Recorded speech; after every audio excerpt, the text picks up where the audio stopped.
Whereabouts are you at the moment, mate? At home in Melbourne, mate. Nice, nice.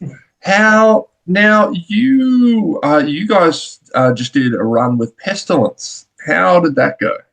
Mate, that was amazing. Yeah, Pestilence and a Bremelin, and Yeah. yeah, there was a couple other bands on a couple of shows. But yeah, it was a rad run of shows, man. It was a dream come true to see Pestilence live and to do it with a Bremelin as well was unreal. Mm. Yeah, he was so I got forget his name, the main guy from Pestilence. Patrick. Patrick, yeah, he and I spoke and yeah, got to compare bald guy hair though, of course I've let it go now. But no, he's a Right. fascinating dude. Yeah. Yeah, it's cool. And yeah, Yeah. mate, like, live they were unbelievable. Yeah. Oh God, that would have been great. And mate, I've been going back through Alarum's, discography and hearing the sound difference between like going back to 2004. Was that your first album, or was that Our second Alarm? album. Yeah, that was our That was second album. First so. album was 1998. We released it, Full Motion. Yeah. Oh dear. So with 2004, I'm just thinking back like, Jesus Christ, that was when I was starting. I literally went to my first ever metal show. It What was was it? What Blood was your first show? it was Blood Duster on the Cunt Yeah. tour uh, in Nice. Tasmania in 2004. I was not ready. Yeah. Yeah, right. Yeah. So look, going back on like has Alarum always had that prog element like Yeah. back in the earlier albums? Yeah, for sure. Yeah, from day one. But yeah, just been experimenting with the thrash and death and throwing in the jazz and the fusion and the funk and whatever else we can throw into the mix. It's been there, yeah, ever since. I'm still doing it. So who do you see as some of the first bands, metal bands in Australia who were doing the kind of thing that you were doing? Oh, look, back then there wasn't many Aussie bands. Obviously, Alchemist was probably the one that that was doing it that we're aware of the most. There was other prog and different styles of metal bands around, but there wasn't really too many mixing it up to that level that those guys did. Yeah. I remember seeing Alchemist open for Meshuggah in 2008. Uh, yeah. Tearing Obscene, like, you know. Yeah, I, they were wild, man. yeah. I remember in exploring the new album. Pardon me, the name has escaped me. The second last track had some really, really interesting drums that just it. I listened to it and remember thinking, "Fuck, man, bands like Meshuggah and Cynic and people of that ilk must have had a huge impact on." Oh, yeah, for sure. Like in the early days, like by the mid 90s, it was Death, Cynic, Atheist, Pestilence, Watchtower, Coroner. All those guys were like they were massive influences. You know, I suppose not long after that time that we'd started playing and writing and recording and doing shows, all of those bands had kind of come to a cease or come to a stop, sort of by that mid to late 90s. So yeah, we got out there and we used to cover death songs, cover atheist songs, cover cynic songs, and just try and keep that that fun and that part of music live in the live shows. And yeah, people always enjoyed checking out the covers as well as the originals back in the 90s and 2000s. For some, yeah. People seem to. I feel like there's a revisionist kind of way that people look at metal history. Like a lot of people like to look at the 90s and go, "Oh, it was shit." Like it was, it was there were only a few bands, kind of keeping metal afloat. As if there was like 10 years where, between the 80s and the 2000s, where it was like, oh, it was the dark time of new metal and stuff. But I feel like for Nah, Australian metal bands, that was not the case. What do you feel no, about no, metal, it never goes away. It's always still there. It's just yeah, we're just happy that we've continued through it all. We've seen it, the different styles come and go. And like I suppose in this day and age, the difference, you look at the level that people play at these days, like 10-year-olds and 8-year-olds are unbelievably like technical. Like, back in those 90s, like, we might have been considered one of the more technical sort of styles, like playing the death and the snick and all that sort of stuff now, but we probably look like, just like rock musos now compared to what a lot of the other bands are doing in that sort of style. So it's kind of been cool to see people's minds open up to that style of music, 30 years down the track, 25 years down the track, 20 years down the track, whatever it's been. Oh, it's the time is marching on, and as anyone who watched the Mike Tyson fight yesterday will attest, it's not doing well. A lot can happen in a few decades. Well, that's it. Now I'm going to tell you a secret, Alf. I'm a poser. I'm a big old poser, like the worst poser you could possibly think. Now, how would a poser like me blend in at an ALARUM show? What are some prog metal bands that I'm going to have to like kind of throw out so people will think that I belong there? Oh mate, anyone belongs in an ALARUM show, mate. There's no one defined person that's going to be in an ALARUM show. We've never really fitted into one sort of thing, so it's always been like a mix of all and any, mate. We're a metal band, but there's no rules and limits, mate. You come as you are. Like that's just how it is. I like it. What was the concept behind the 0930 video? Well, yeah, originally the song idea that John had was like 9:30 in the morning, loves the morning, like coffee time, whatever sort of thing, and thinking about the theme, like writing other lyrics for the song as well. It was really about celebrating in the moment, having a bit of fun, moving forward, just so yeah. When it came to an idea, the song we already had decided to do Imperative first as the first video clip, which was more a straight ahead sort of metal sort of song. So this one had a bit more diversity with the jazz and the metal. So it was like, well, yeah, we could play around, and we're big fans of the old like Scatterbrain and stuff like that. Where bands really did have fun. So we always try and have fun as well as what we do with our music. So it was like, yeah, the idea to have the jazzy sections jazzy and the metal sections metal, and then get some other fun going on. So yeah, we spoke to our old drummer Brenzy, and he was keen to do the video, and he had other ideas. So it kind of developed right up to the point of shooting that morning. There was a general idea, and it kind of all just fell together on the day. And we'd been out op shopping to get props, and yeah, it was a heap of fun. Yeah. Was the older lady a relative or a local? Yes, yeah, that was actually my mother. Yeah, she was all up for it as well, and yeah, my old school teacher and a friend. So yeah, we just pulled together some close people and sort of got it all happen on that day, sort of thing, and came together well. Yeah. Yeah, I don't normally get to ask this. How has the mum felt about ALARUM over the years? She has been a big supporter, mate. So back to those early 90s, we were rehearsing at my mum and dad's house 2 nights a week.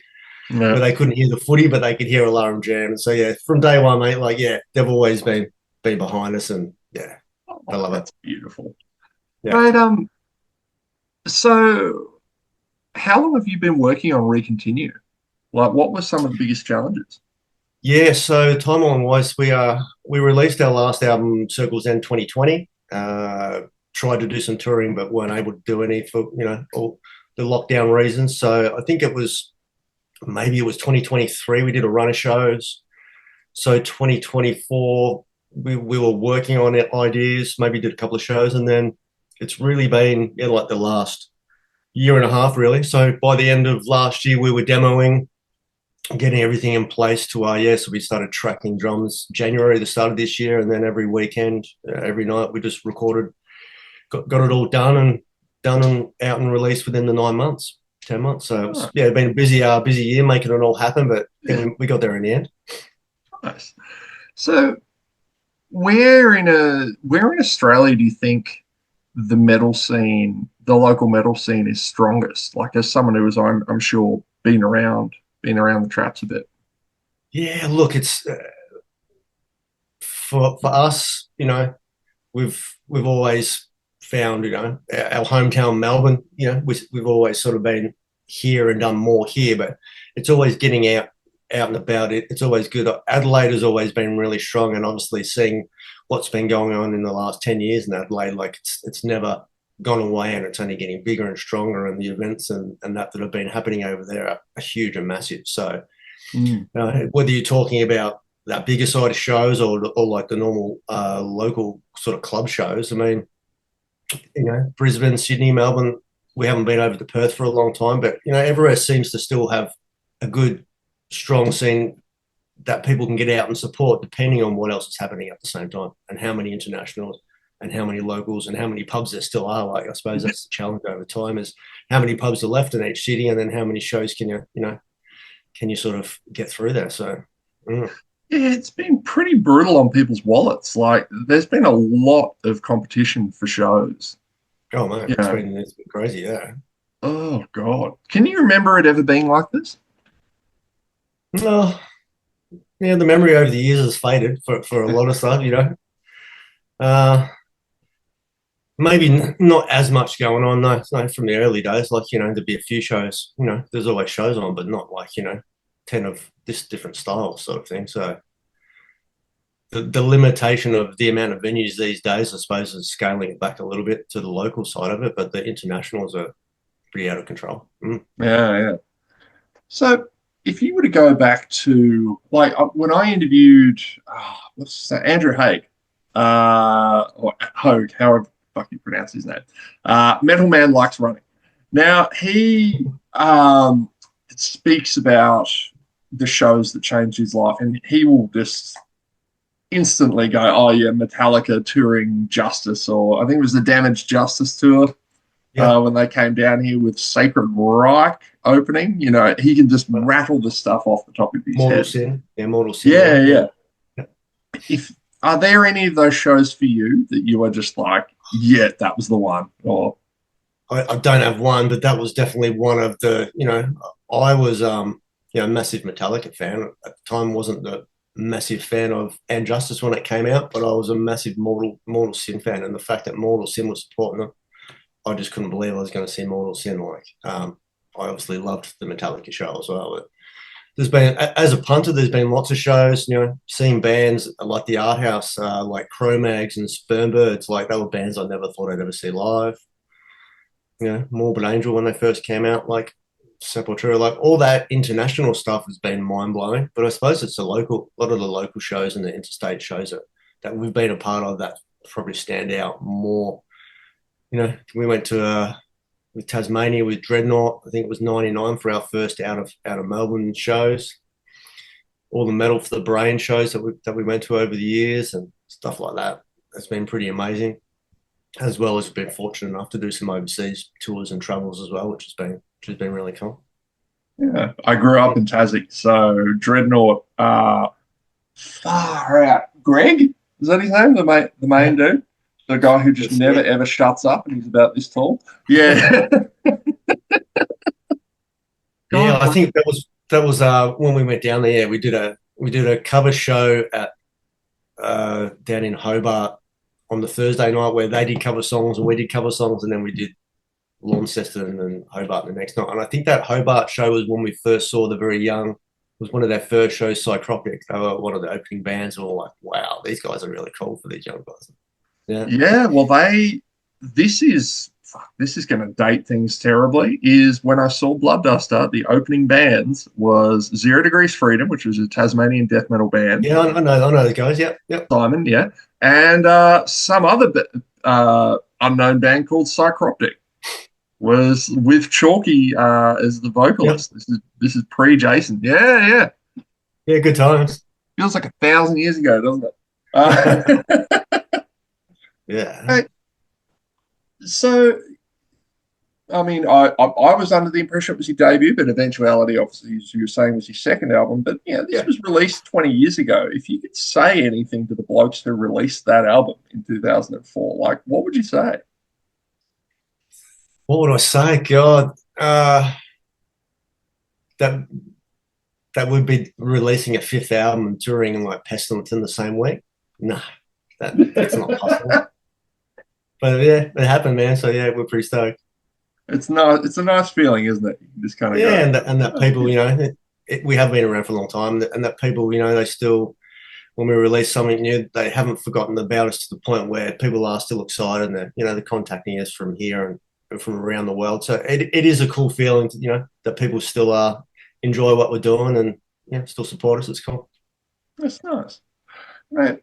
Lastly, if you were to, I mean, we've talked a bit about formative gigs and stuff, but the albums that kind of blew your mind growing up, what would they be? Oh, I went from, I suppose, going from having nothing to do with music at all until discovering music. I had an older sister. It was probably like 86 or 87. I was aware of your AC/DCs and Metallicas and all that. But I think my first brush with the outro, I went and got like Pseudo Echo's Love and Adventure or something. Like she said, oh, there's a new. So I went and got that. And that was my first. And then it was what, maybe 6 months or a few months later. And I got straight into Slayer, Metallica, Bathory, like the whole lot all at once. So that was all exciting and all that. But I suppose that once I was into metal, the things that really blew me away were probably albums like Forbidden, Twisted into Form, Morbid Angel, Altars of Madness, Pestilence, Testimony of the Ancients. And then that was in the early days. But I suppose as I've got on, discovering other stuff, like the whole Rush band and stuff like that. So that was kind of all discovered after I was already into thrash and death metal. So like, there's been lots of that sort of stuff that's opened up the mind. Yeah, nice. Easy, man. Look, thank you very much for the chat today, mate. And Thank you. yeah, Appreciate it, man. yeah, easy, man. Look, well done with the Pestilence shows, and well done with the album, man. It is a really strong piece of work. So well done. Thanks, man. Glad you enjoyed it. Thanks for the Easy, man. support. No worries, mate. Have a good one. Cheers. Bye. See ya.